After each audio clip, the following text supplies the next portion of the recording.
Today, let's evaluate MediaTek's performance. Let's have a look at MediaTek's recently announced quarterly results. Now, MediaTek follows the calendar year pattern, so its second quarter refers to April, May, June 2025. So, a couple of insights out there. Now, beginning Jan 2025 for these two quarters, which is Q1 Jan, Feb, March, and Q2 April, May, June, MediaTek has been posting a revenue of more than $5 billion a quarter.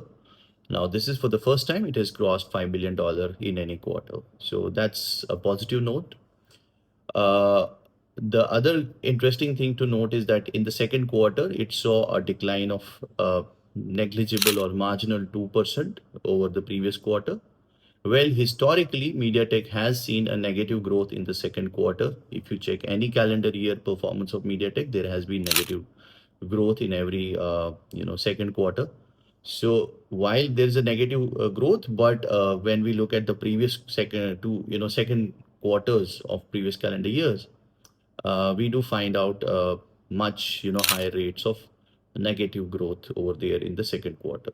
So probably looks like MediaTek has learned how to arrest the second quarter dip, which is also to be attributed to its diversification and going beyond smartphones. So MediaTek is has a second revenue stream which it clubs under smart edge computing, and it entails smart TVs, smart speakers, routers, modems, notebooks, and even now automotive. So a lot of products get accounted there. And the third kind of sustainable revenue stream for them has been a specialized IC, which is a power IC, which contributes roughly around 5% every quarter for MediaTek.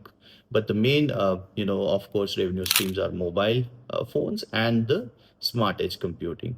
Now, what we have seen in smart edge computing is MediaTek has been, able to diversify beyond smartphones over these quarters, and as of second quarter, it's 43% of the revenue came in from smart edge computing. So, heading towards the diversification, as we are seeing in every other component supplier for smart gadgets, that they are now relying on smartphone beyond revenues.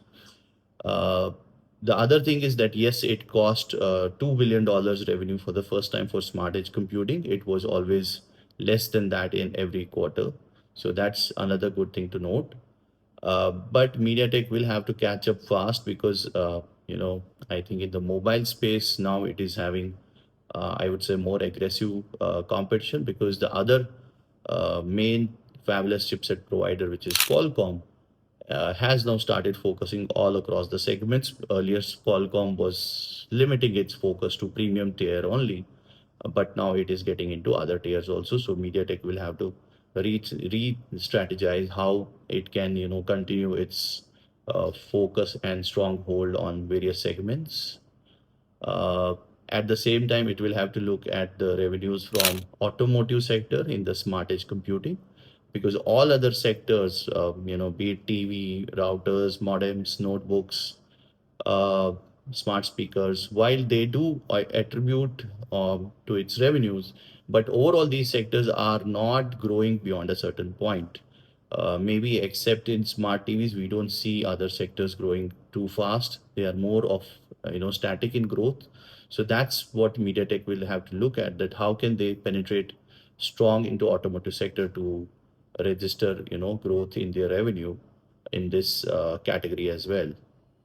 Uh, that's what I had to share with you today. I'll be back with you with another tech bite. Till then, have a great time.